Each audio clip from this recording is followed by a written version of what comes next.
Shalom saudara terkasih di dalam Tuhan Yesus. Kita ada di minggu yang keempat di bulan April. Kita yakin percaya kehadiran Tuhan, penyertaan Tuhan senantiasa menyertai setiap orang-orang yang percaya dengan mata hati tertuju pada Dia. Dia tidak pernah gagal dan Tuhan kita tidak pernah mengecewakan. Mari siapkan hati menerima kebenaran firman, karena hanya firman Tuhanlah menjadi dasar pegangan kekuatan bagi jiwa kita maupun dalam kehidupan rohani kita semakin hari semakin dekat dengan Tuhan kita Yesus Kristus. Mari berdoa. Bapa, di dalam nama Tuhan Yesus, urapi hamba-Mu, urapi dalam menyampaikan firman Tuhan, isi hati-Mu sehingga menguatkan setiap umat-Mu yang mendengarkannya. Jadikan kami semua pelaku firman Tuhan, supaya yang lemah dikuatkan, yang miskin diperkaya, yang bimbang diteguhkan imannya, bahwa ada pengharapan di dalam Yesus Kristus, ada kekuatan yang baru, ada sukacita damai sejahtera yang melampaui segala akal, memelihara hati dan pikiran kami di dalam Kristus Yesus. Berkati kami Bapa, yang firman Tuhan yang menghidupkan, menguatkan, dan menolong kami dalam setiap kesesakan. Di dalam nama Tuhan Yesus, amin. Saudara terkasih dalam Tuhan Yesus, di bulan April kita memperingati kematian Yesus. Kita merayakan kebangkitan Kristus dari antara orang mati, sehingga bagi kita yang percaya mengalami kebangkitan Kristus dalam hidup kita, ada kebangkitan orang mati dan juga kebangkitan tubuh, di mana tubuh ini yang fana Tuhan ubah menjadi tubuh kemuliaan. Saudara terkasih, di dalam perjalanan ini tidak terluput di mana ada ujian yang kita hadapi sehari-hari, ujian iman kita, ujian dalam perjalanan kita supaya kita naik level di dalam perjalanan kita mengikut Tuhan, maupun adanya pencobaan dalam kehidupan kita sehingga kita harus menang dan lebih dari pemenang menghadapi kehidupan yang ada. Karena daging ini masih ada cobaan, pencobaan dari karena mata melihat, telinga mendengar maupun perasaan yang ada. Namun kita sebagai orang percaya kita lebih dari pemenang. Karena firman Tuhan adalah pegangan landasan hidup kita, dan Roh Kudus menolong kita, membawa kita kepada seluruh kebenaran sehingga kita hidupi apa yang kita percaya, yaitu firman Tuhan. Hari ini Suara Pembalaan dengan seri mahkota yaitu sesuatu yang berharga, penuh kemuliaan yang diberikan, yang dikenakan kepada seseorang, dan mahkota ini mahkota dan hiasan-hiasan batu permata dengan semua kemegahan yang ada dan dikenakan. Dan sebuah hal yang berharga dan mulia. Dan kita akan sampaikan hari ini, saya akan sampaikan mahkota yang dimaksudkan di dalam firman Tuhan di Wahyu pasal 4. Saya akan sampaikan dengan judul bahasa Inggrisnya Casting Crowns. Casting Crowns artinya mencampakkan, meletakkan, melemparkan mahkota. Di sini menggambarkan dari Wahyu pasal 4. Kita ambil dulu Wahyu pasal 4, Casting Crowns. Wahyu pasal 4 ayat yang ke-10. Wahyu pasal 4 kita baca mulai dari ayat 9 sampai ayat 11. Ayat 9 sampai 11. Dan setiap kali makhluk-makhluk itu mempersembahkan puji-pujian dan hormat dan ucapan syukur kepada Dia, Tuhan kita Yesus Kristus, yang duduk di atas tahta itu dan yang hidup sampai selama-lamanya. Ayat 10, maka tersungkurlah ke-24 tua-tua itu di hadapan Dia yang duduk di atas tahta itu, dan mereka menyembah Dia yang hidup sampai selama-lamanya. Ini throne of heaven, tahta surgawi, dan mereka melemparkan mahkotanya ke-24 tua-tua tersebut, dan mereka melemparkan mahkotanya di hadapan tahta itu sambil berkata, "Ya Tuhan dan Allah kami, Engkau layak menerima puji-pujian dan hormat dan kuasa, sebab Engkaulah telah menciptakan segala sesuatu, dan oleh karena kehendak-Mu semuanya itu ada dan diciptakan." Ada sebuah nyanyian yang kita juga nyanyikan beberapa waktu yang lalu. Yesus Tuhan dan Allah kami, Engkau layak menerima pujian, hormat dan kuasa, sebab Kau telah ciptakan segalanya. Oleh karena kehendak-Mu, semuanya itu telah ada dan diciptakan oleh kemuliaan-Nya. Dan kita lihat dari nyanyian ini diambil dari Wahyu pasal 4. Tua-tua menggambarkan bahwa umat percaya yang telah ditebus oleh darah anak domba, kita melemparkan mahkota kita di hadapan tahta itu sambil berkata, ya, nyanyian ini, ya Tuhan Allah kami, Engkau layak menerima puji-pujian dan hormat dan kuasa. Apa artinya casting crowns? Melemparkan mahkota. Mahkota-mahkota ini, casting crowns, laying down our crowns, artinya adalah meletakkan semua yang bagi kita adalah kejayaan, kemenangan, ataupun penghargaan yang kita terima.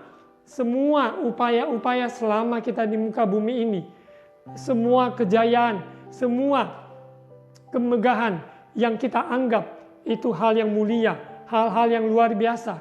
Karena jeripaya kita di dalam Tuhan tidak ada yang sia-sia. Yang sudah dianugerahkan, yang sudah diberikan kepada kita, mahkota-mahkota, mahkota kehidupan, mahkota kehidupan, semua yang Tuhan sudah nyatakan pada kita, kita letakkan semuanya di hadapan tahta sucinya. Kita sadar bahwa kita ciptaan Tuhan, kita diciptakan untuk memuliakan Tuhan, menyembah Dia, Raja segala raja. Semua yang ada di muka bumi ini, jerih lelah kita, penghargaan yang sudah diberikan pada kita, semua hal tersebut kita letakkan, kita serahkan pada Tuhan. Hanya Tuhan saja sendiri yang layak menerima semua pengagungan kita. Kehidupan kita di bumi ini sementara. Namun kita sadar ada namanya kehidupan kekal selama-lamanya. Untuk itu saudara terkasih, selama di muka bumi ini kita dilatih Tuhan supaya kita menghidupi kerajaan Allah di bumi seperti di surga. Kehendaknya terjadi di bumi seperti di surga. Ini adalah bagian dari doa Bapa kami yang diajarkan Tuhan Yesus kepada kita. Kita hidup di dunia ini merindukan kerajaan Allah. Apapun pemerintahan Yesus terjadi dalam hidup kita, memerintah keuangan kita, bagaimana kita menggunakan uang, keluarga kita, membesarkan anak-anak kita, hubungan antara suami dan istri, maupun di dalam rumah tangga, dalam pekerjaan, di mana kita bekerja, di mana kita tinggal. Sesungguhnya kerajaan Allah ada di antara kita. Biarlah kehidupan kita yang sungguh-sungguh ingin menyenangkan hati Tuhan, kita sungguh-sungguh mau memuliakan nama Tuhan, maka kita mawas diri dalam kehidupan kita.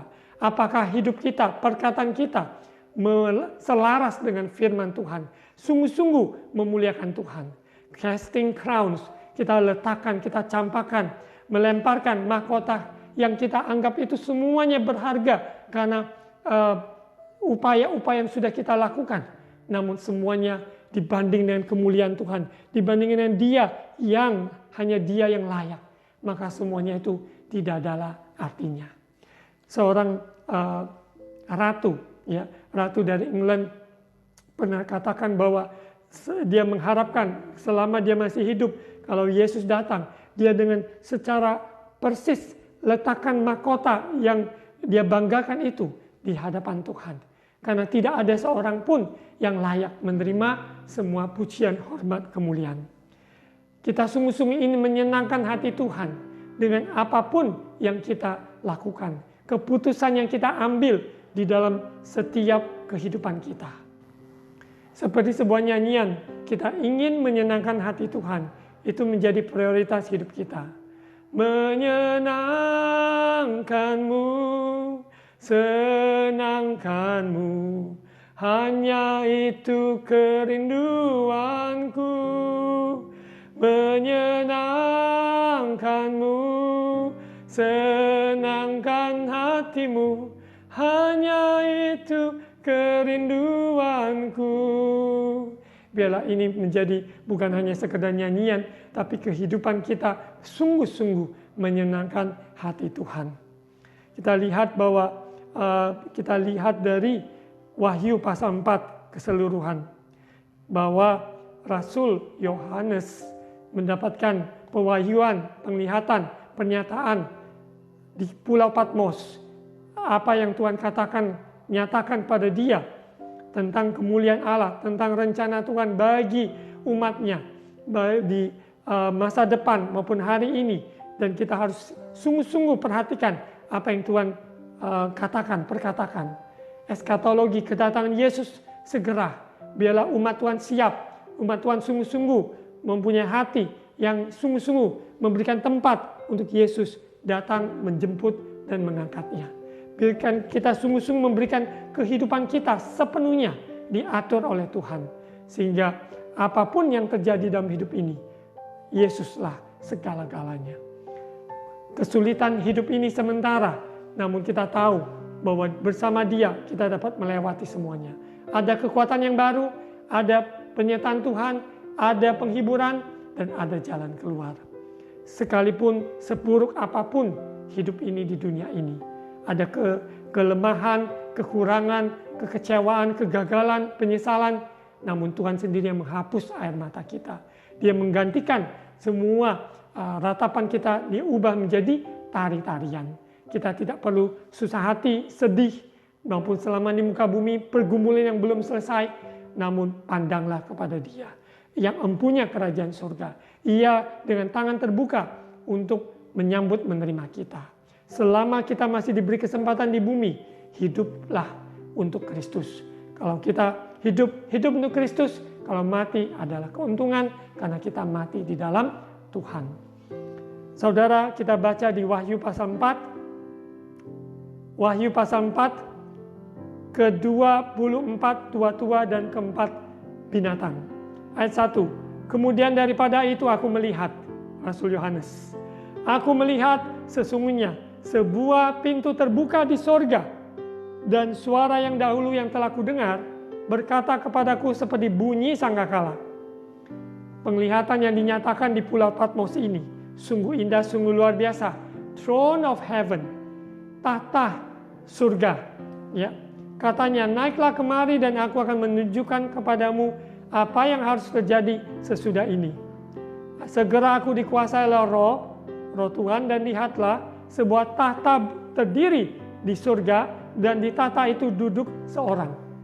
Tentu kita sadari bahwa kerinduan kita adalah berjumpa dengan kekasih jiwa kita, Tuhan kita, Yesus Kristus. Tahta sucinya, tahta surga yang sungguh indah dan megah dan mulia. Tidak bisa apapun di dunia ini dibandingkan dengan tahta kemuliaannya. Di sana duduk seorang yang bertata, yaitu Yesus Kristus Tuhan. Dia yang memerintah dan bertata. Bila mata kita dibukakan melihat tata sucinya. Saudara terkasih, ini kita tidak tunggu ketika kita dipanggil pulang ke rumah Bapa di surga. Tapi ini mulai di kamar di mana kita berada, di ruang di mana kita berada, di mana kita berada, datang menyembah Dia, datang sujud, datang sungguh menyerahkan hidup kepada Dia, sebab Dia yang layak, dan Dia yang layak menerima setiap pujian pengagungan kita. Biarlah manis kau dengar ya Tuhan, pujian yang kita keluar maupun dari hati kita yang terdalam dengan rasa syukur atas keselamatan yang Tuhan beri. Rasa syukur terima kasih pertolongan Tuhan senantiasa ada di dalam hidup kita. Apa yang Rasul Yohanes ini lihat, sesungguhnya itulah kerinduan kita juga sebagai orang percaya. Di tengah-tengah himpitan pergumulan yang ada, sungguh-sungguh kemuliaan Tuhan dinyatakan dalam hidup orang percaya.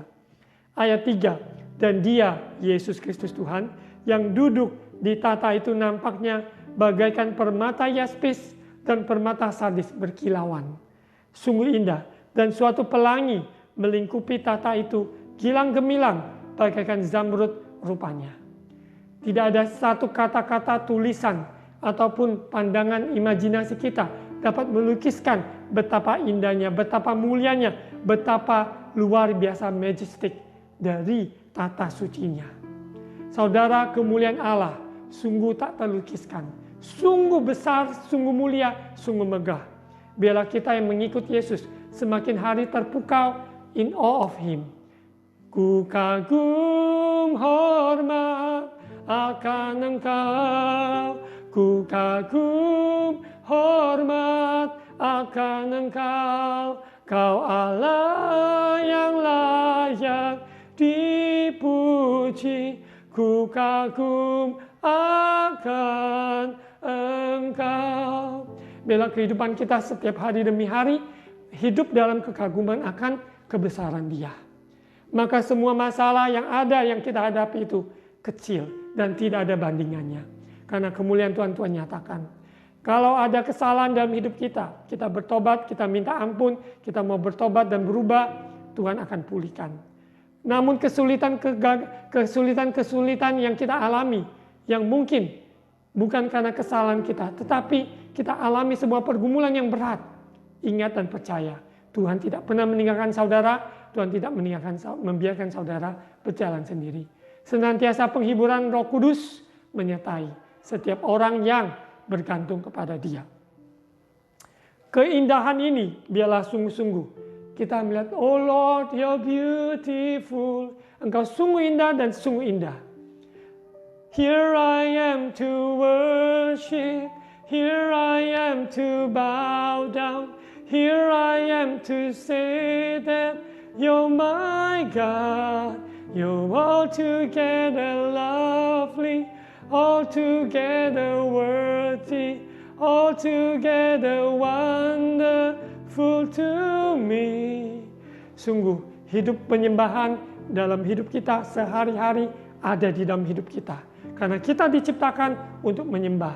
Dan semakin hari semakin menyembah, semakin kita diubahkan menjadi serupa dengan apa yang sudah Tuhan ciptakan. Manusia pertama Adam dan Hawa jatuh dalam dosa, hilang kemuliaan Allah.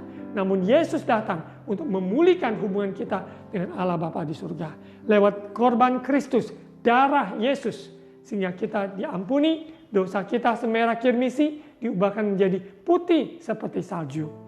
Dan kehidupan kita yang sudah diubahkan, ada namanya pemulihan, ada namanya kelepasan, ada namanya pengampunan.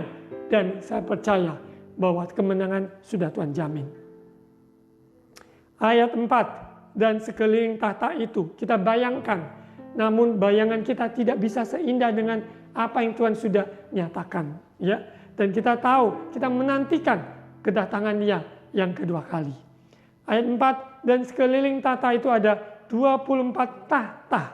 Dan di tahta-tahta itu duduk 24 tua-tua yang memakai pakaian putih dan mahkota emas di kepala mereka. Ini memberikan gambaran kepada orang-orang yang telah ditebus oleh darah Yesus, darah yang tak ternilai. Dan di sana mereka dikenakan pakaian putih. Pakaian putih melambangkan spotless, blameless, tak bernoda, tak bercelah. Bukan karena kuat, bukan karena gagah kita, tapi karena darah anak domba Allah. Sehingga dosa kita yang sudah dibersihkan, ditutup oleh darah anak domba Allah. Sehingga hukuman yang harusnya ditimpakan pada kita, Yesus telah menanggung di atas kayu salib. Dikatakan terkutuklah orang yang tergantung di atas kayu salib, Yesus telah menanggung segala kutuk kita. Segala maut tidak berkuasa lagi. Dan kita lihat bahwa pakaian putih menggambarkan bahwa kehidupan kesucian, kekudusan, kita hidup tidak bisa kompromi dengan dosa. Dosa apapun dalam apa yang kita tonton, pikirkan, timbul di hati kita. Sungguh-sungguh Roh Kudus Dia menyingkapkan pada kita yang tersembunyi sehingga hidup kita benar-benar transparan. Hidup kita benar dan takut akan Tuhan. Hidup dalam kesucian, tidak ada topeng kepalsuan. Kita di hadapan Tuhan, Tuhan tahu, Dia melihat segalanya yang tersembunyi. Kita tidak bisa memasang dua muka dengan di hadapan pada hari tertentu kita bersikap seperti ini, hari yang lain kita hidup di dalam dunia, hidup dalam dosa, hidup di dalam kemauan kita sendiri. Tidak bisa. Namun kita hidup 24 jam sepanjang hari, sepanjang hidup kita. Sungguh Tuhan yang melihat, mata Tuhan tertuju pada kita, mengawasi kehidupan kita. Kita hidup tidak lain, hidup takut akan Tuhan.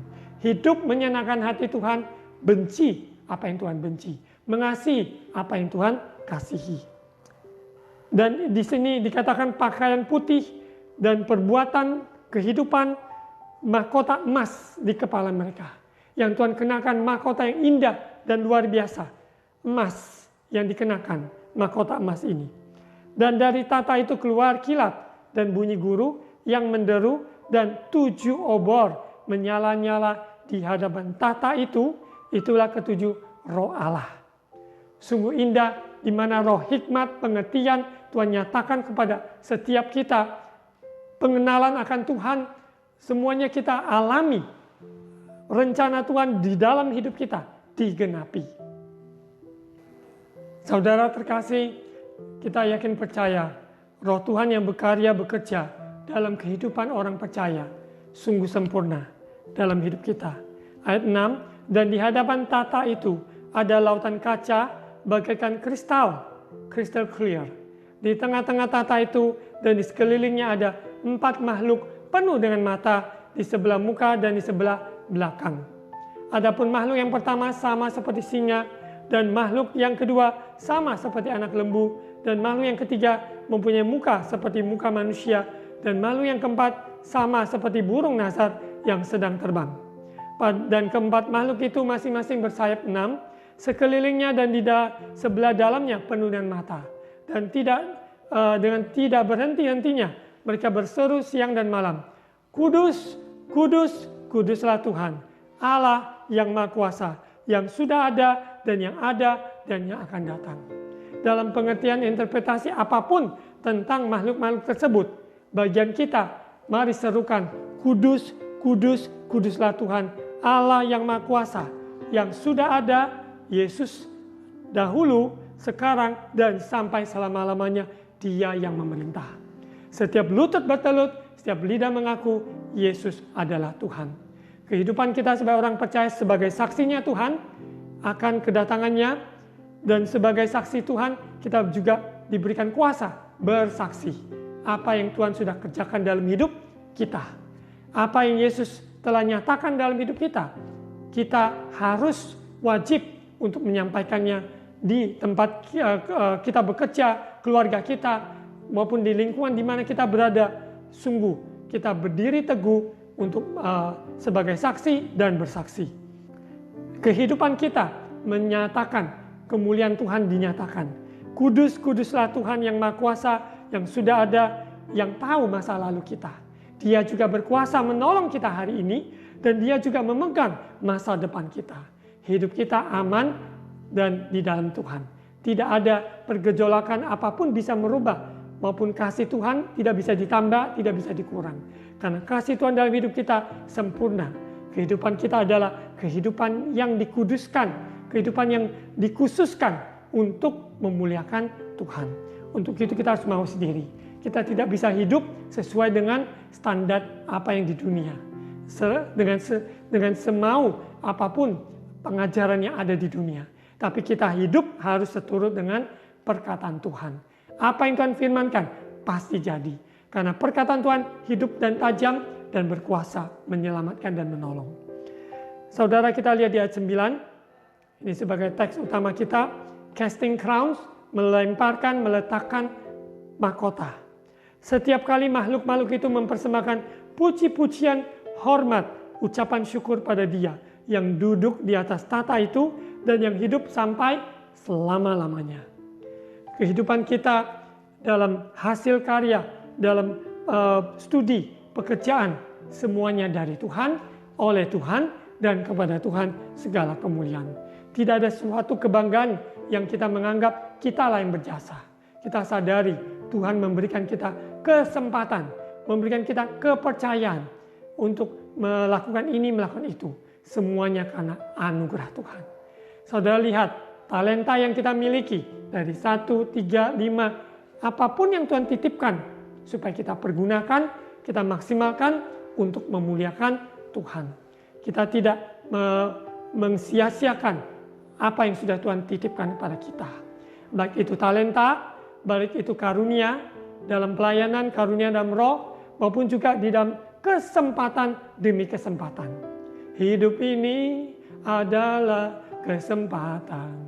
Hidup ini untuk melayani Tuhan. Jangan sia-siakan waktu yang Tuhan beri. Hidup ini harus jadi berkat. Kita mawas diri. Setiap hari yang kita lewati, jangan sia-siakan. Pakai kesempatan itu mencari Tuhan dalam berdoa, memuji Tuhan, membaca firman secara teratur, mempelajari firman Tuhan, dan kita dalam persekutuan menjangkau jiwa, menolong sesama, dan mengulurkan tangan, melakukan sesuatu yang dapat menjadi berkat di mana kita berada. Untuk keluarga kita layani, untuk tempat kita tinggal, komunitas kita berada, pakai talenta yang Tuhan beri, kesempatan yang Tuhan beri untuk memuliakan Tuhan. Itu berarti kita sungguh-sungguh beri kemuliaan bagi Dia. Karena kemuliaan ini dari Dia, oleh Dia, dan kepada Dia. Ayat 10. Maka tersungkurlah ke-24 tua-tua itu di hadapan Dia yang duduk di atas tahta itu. Dan mereka menyembah Dia yang hidup sampai selama-lamanya. Tidak ada postur yang lebih baik lagi. Tersungkur di hadapannya dengan sungguh-sungguh merendahkan diri. Tidak ada kesombongan, tidak ada kemegahan diri. Semua kita letakkan mahkota kemenangan, kejayaan, pencapaian yang kita anggap itu semua kita capai. Namun semuanya di hadapan Dia. Tidak ada yang layak menerimanya. Hanya Dia satu-satunya. Casting crowns. Letakkan, lemparkan, serahkan seluruh mahkota yang ada dalam hidup kita hanya untuk kemuliaan nama Tuhan. Selama di muka bumi ini sampai Tuhan memanggil kita dalam kekekalan bersamanya. Ya Tuhan, di hadapan tahta itu sambil berkata, ya Tuhan dan Allah kami, Engkau layak menerima puji-pujian dan hormat dan kuasa. Semua pemerintahan yang ada di muka bumi tidak akan tahan. Karena hanya pada Tuhan sajalah yang menciptakan langit dan bumi. Dia yang memerintah berkuasa untuk selama-lamanya. Sebab Engkau telah menciptakan segala sesuatu, kita adalah ciptaan Dia. Dia adalah Sang Pencipta. Oleh karena kehendak-Mu, semuanya itu ada dan diciptakan. Tidak ada namanya kebetulan, saudara. Saudara dilahirkan di kota ini, di dalam keluarga tertentu, maupun dalam perjalanan hidup ini, apa yang saudara alami, tidak ada namanya kebetulan. Tuhan mempunyai rencana dalam hidup kita, walaupun yang kita alami mungkin sepertinya buruk. Namun kita yakin percaya, Allah turut bekerja mendatangkan kebaikan bagi setiap orang yang mengasihi Tuhan. Bahkan keputusan kita yang keliru, yang salah, apabila kita mau berbalik dari jalan kita yang salah, maka Tuhan akan pulihkan. Dan yakin dan percaya, apa yang sudah hilang, Tuhan akan rampas kembali. Apabila kita mau kembali kepada Tuhan, sungguh-sungguh berbalik dari jalan yang keliru, maka apa yang sudah dimakan habis oleh belalang pelahap, belalang pengirik, belalang pelompat, Tuhan akan menggantikannya berlipat-lipat ganda. Saudara, kita serahkan hidup kita sebagai penyembahan kepada Tuhan. Kita menantikan, yaitu tahta kemuliaan, tahta surga yang kita nantikan. Mulai dari hari ini, di mana kita berada. Angkat pujian penyembahan. Serahkan hidup berlutut di bawah kakinya. Dan letakkan mahkota kita di hadapannya. Mari kita berdoa. Bapa, terima kasih atas kebenaran firman Tuhan. Biarlah kami letakkan semua apa yang kami anggap sebuah keberhasilan, kejayaan, kemegahan. Kami letakkan di bawah kaki-Mu. Hanya Engkaulah yang layak menerima semua pujian, hormat, kemuliaan selama-lamanya. Hidup kami supaya hidup dalam kekudusan, hidup dalam kebenaran, hidup dalam takut akan Tuhan. Sehingga kemuliaan-Mu dinyatakan lewat hidup kami, nama-Mu dipermuliakan, banyak jiwa-jiwa diselamatkan. Kami rindu keluarga yang belum percaya Yesus, supaya mereka percaya Yesus diselamatkan. Kami doakan untuk lingkungan tempat kami bekerja, tempat kami tinggal, supaya kami menjadi berkat. Bagi umat-Mu yang sakit, kami percaya oleh bilur-bilur Yesus, Tuhan jamah sembuhkan. Tidak ada mustahil bagi Tuhan. Engkau dapat menyembuhkan dengan mukjizatmu, dengan maupun memakai tangan-tangan dokter yang menangani. Engkau dokter di atas segala dokter. Terima kasih Bapa, berkati pemerintah kami Indonesia, berkati Indonesia penuh kemuliaan Tuhan. Maupun tahun depan pemilihan presiden, Tuhan berjalan dengan lancar, Tuhan nyatakan kuasa-Mu. Sehingga umat gereja-Mu Tuhan juga bersatu di akhir zaman ini. Kristus adalah kepala atas gereja-Mu. Biarlah kami sebagai umat-Mu, sebagai saksi-saksi yang hidup dan menyaksikan kemuliaan-Mu. Terima kasih Bapa, terima kasih Tuhan Yesus. Saudara terkasih, angkat kedua tangan untuk terima ucapan berkat imam. Tuhan memberkati engkau dan melindungi engkau. Tuhan menyinari engkau dengan wajah-Nya dan memberi engkau kasih karunia. Tuhan menghadapkan wajah-Nya kepadamu dan memberi engkau damai sejahtera. Saudara, terimalah berkat kasih karunia dari Allah Bapa, cinta kasih dari Tuhan Yesus, persekutuan dan Allah Roh Kudus menyertai kita sekalian hari ini sampai Maranatha, Yesus datang kembali. Di dalam nama Tuhan Yesus. Amin. Tuhan Yesus memberkati.